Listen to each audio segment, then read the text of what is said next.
ito naman, nadoktrinahan na itong mga ogag na ito kaya hindi na nanlaban.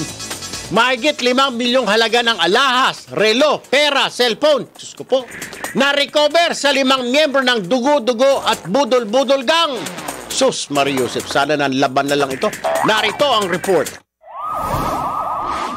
Kuha sa CCTV sa isang bahay sa Barangay Palanan, Makati City noong October 16 ang pagsagot ng isang kasambahay sa tawag sa telepono. Pagkababa sa tawag, agad umakyat sa ikalawang palapag ang kasambahay at dumiretso sa isang kwarto. Kita pa sa CCTV ang paglabas ng kasambahay habang binibilang ang hawak na pera. Pagkababa, muli niyang tinungo ang telepono at kinausap ang nasa kabilang linya. Makalipas ang ilang minuto, sa cellphone naman nakipag-usap ang kasambahay habang inaayos pa rin ang mga pera. Sa isa pang kuha ng CCTV, makikita naman ang isang babaeng nakaitim na damit na may kausap sa cellphone habang nakatayo sa gilid ng kalsada sa Merecto, Maynila. Makalipas ang ilang minuto, makikita na siyang may kasamang isang nakapulang babae habang naglalakad sa kalsada. Yun pala ang kinita ng kasambahay. Doon iniabot ang pera at gamit. Lingid sa kanyang kaalaman na biktima na pala siya ng dugo-dugo gang. Kwento ng kanyang amo, nagpakilalang kaibigan ng pamilya ang tumawag sa kanilang bahay at inutusan ng kasambahay na kunin ang mga mahalagang gamit sa vault gaya ng relo, alahas at pera. Ang nakasagot yung kasambahay namin, tapos sinabi na na-aksidente daw ako. At nasa ospital daw ako, inooperahan daw yung mukha ko kaya hindi ako makakapagsalita. Nagbanta din daw ang tumawag na kakasuhan ng amo kung hindi susundin ang kanilang pinagagawa. Makalipas ang 3 buwan, na-corner din ng Novaliches Police ang mga suspects sa Caloocan City kahapon. Yan ay matapos silang makatanggap ng reklamo na nabentahan daw ng grupo ng Pekeng Singsing ang isang biktima. Yung dugo-dugo gang, modus operandi na kung saan may tatawag sa telepono ng supposed victim nila at magpapanggap na member ng pamilya at sasabihin nga na na-aksidente yung isang membro ng pamilya. While yung budol-budol gang naman, ito yung may halong hypnotism na ginagawa.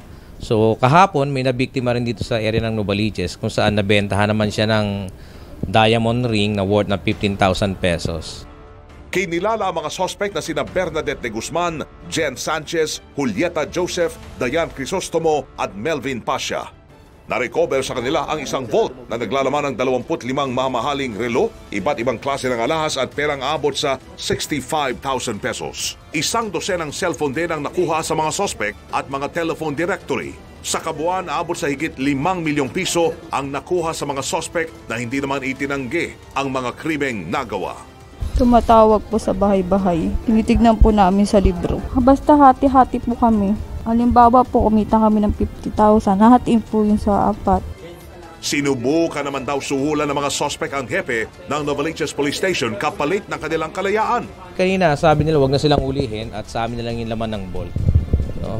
At ganoon sila na ang lalakas ng loob na mag-offer sa kapulisan ng ganitong halaga.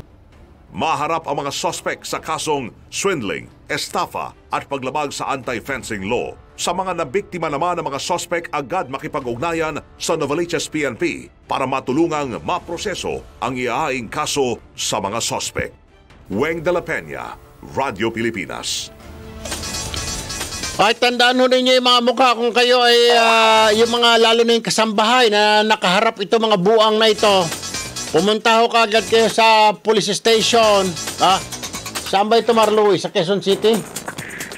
Novaliches. Novaliches. Pumunta kayo sa Novaliches Police Station. Diyan ho sila ngayon, nakakulong. At dagdag kaso po yan pag kayo'y lumutang dyan. Lalo na yung mga kasambahay na pinalayas ng amo dahil sinabi kasabwat kayo. Ngayon ang pagkakataon ho ninyo, ituro nyo itong mga demonyo na ito. Isa pa!